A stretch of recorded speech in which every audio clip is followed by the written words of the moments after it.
नमस्कार, मैं हूं प्रवीण गौतम। दोस्तों, पत्रकारिता के पनौती काल में क्या व्हाट्सएप यूनिवर्सिटी और न्यूज चैनल का अंतर खत्म हो गया है।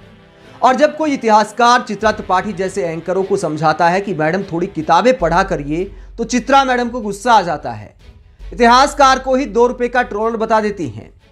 पूरा किस्सा क्या है, जिसे लेकर जनता को जागरूक करने के लिए हम जैसे लोगों को वीडियो बनाने पड़ते हैं।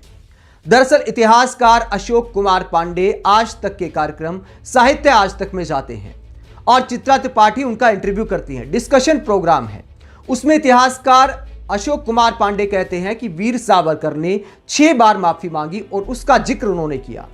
जैसे ही इतिहासकार अशोक कुमार पांडे ने सावरकर के माफीनामे का जिक्र किया, तो चित्रा त्रिपाठी ने टोकते हुए कहा कि माफीनामा तो पंडित जवाहरलाल नेहरू ने भी लिखा था। जिसे लेकर अशोक कुमार पांडे क्या कहते हैं, ये वीडियो जरा सुनिए आप, कि पूरी बहस क्या है चित्रा त्रिपाठी और अशोक कुमार पांडे के बीच। जरा ये ऑडियो सुनिए। कैसे बदल गया, ये सोचने वाली बात है। और उसके बीच में वो 6 माफीनामे हमेशा रहेंगे। माफीनामे तो नेहरू के भी थे, उसका जिक्र क्यों नहीं होता है? नेहरू का एक माफीनामा नहीं था। कोई मुझे यहाँ जितने लोग, मैं देखिए, मैं पढ़ के सुना देती हूँ। मैं जब रिसर्च निकाल रही थी उस समय मेरे सामने है साल 1923 में नाभा रियासत में एक सेकंड रुक जाओ, बस अब पढ़ तो लेने दीजिए, पहले पढ़ लेने दीजिए। नाभा रियासत में गैर कानूनी ढंग से प्रवेश करने के लिए औपनिवेशिक शासन ने जवाहरलाल नेहरू को 2 साल की सजा सुनाई थी। तब नेहरू ने भी कभी भी नाभा रियासत में वो प्रवेश नहीं करेंगे, उन्होंने माफीनामा लिखा और फिर अपनी सजा 2 हफ्ते के भीतर। मजेदार बात यह है, और रिहा भी हो गए। 30 सेकंड मुझे आप देंगे, आप की भाषा में बोल रहा हूँ। नाभा घटना का जिक्र और कहीं नहीं मिलता है, सिर्फ नेहरू ने अपनी आत्मकथा में लिखा है, नंबर 1। दूसरा, नाभा में ये पहला ही तथ्य गलत था, कोई औपनिवेशिक शासक नहीं था, रियासती शासक था। तीसरी बात, नाभा में माफी मांगने की बात नेहरू ने खुद लिखा है कि मोतीलाल नेहरू ने कहा कि एक माफीनामा लिख देते हैं। नेहरू इतना नाराज हुए कि उन्होंने बाकायदा पत्र लिखा कि इस तरह के किसी माफीनामे की जरूरत नहीं है। उधर वाले सहमत नहीं होते ना सर आपकी बात से। तो मुझे वो माफीनामा दिखा दीजिए, मुझे वो माफीनामा किसी कहीं दिखा दे। नहीं, मैं घर वालों कह रहा हूँ, मैं कोई दिखा दे, कभी दिखा दे। मैं तो 10 साल से मांग रहा हूँ, कोई दिखा दे एक बार। मैं कोई जल्दीबाजी में बात नहीं कर रहा हूँ। मतलब तो नेहरू ने कोई माफीनामा, नेहरू ने जिंदगी में कभी कोई कहीं माफीनामा नहीं मांगा। जल्दी से। तो ये चित्रा त्रिपाठी ने जब कहा कि पंडित जवाहरलाल नेहरू ने नाभा में जाने पर अंग्रेजों से माफी मांगी थी, तो अशोक कुमार पांडे ने चैलेंज किया कि कोई भी कहीं भी दिखा दे। जैसे वीर सावरकर के माफीनामे के कागजी दस्तावेज हैं, तो वो दावा करते हैं अशोक कुमार पांडे कि कहीं कोई भी दिखा दे। तो इसको लेकर चित्रा त्रिपाठी की बोलती बंद हो जाती है और इस वीडियो को सुप्रिया ने ट्वीट कर देती हैं और कहती है कि इतिहास ना पता हो तो उलझना नहीं चाहिए, व्हाट्सएप पर तथ्य नहीं कचरा भरा है।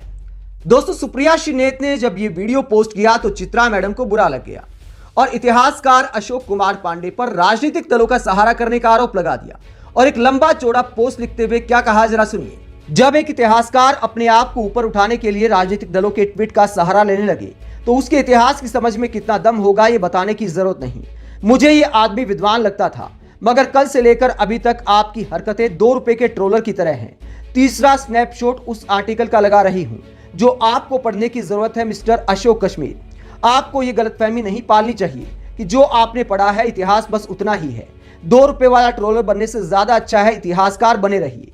ये अलग बात है कि अपने आप को फेमस करने के लिए आपको मेरे सवाल का सहारा लेना है, फिर आप कर सकते हैं। और मेरे राजनीति के मित्रों, आप जब किसी गैर राजनीतिक व्यक्ति पर व्यक्तिगत टिप्पणी करते हैं तो उसका जवाब सुनने के लिए तैयार रहिए।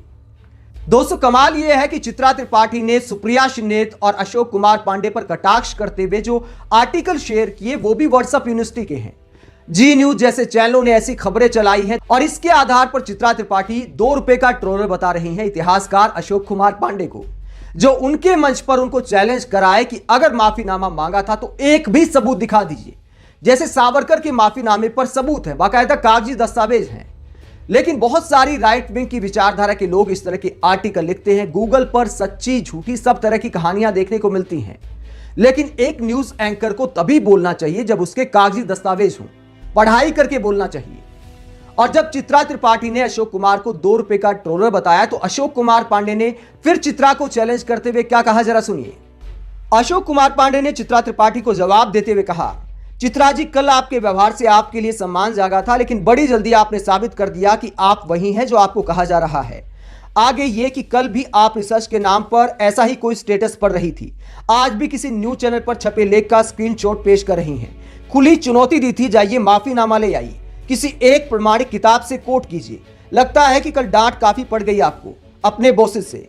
मेरी सहानुभूतियां आपके साथ हैं। सब लाइव था, सबने देखा। जिसको जो लगा कहा, मैंने कम से कम आप पर कोई आक्षेप नहीं लगाए थे, ना वहां ना यहां। तो अशोक कुमार पांडे चित्रा त्रिपाठी को चैलेंज कर रही हैं कि अगर आप किसी को 2 रुपए का ट्रोलर बताते हैं तो सबूत लाइए। आप न्यूज एंकर के ऐसे व्यवहार को लेकर क्या सोचते हैं जब कोई सच्चाई को लेकर आईना दिखाता है? कमेंट बॉक्स में अपनी राय जरूर दें। अगर आप हमारी पत्रकारिता को पसंद करते हैं तो थैंक्स के ऑप्शन का इस्तेमाल करें, वीडियो को लाइक करें, चैनल को सब्सक्राइब करें। नमस्कार।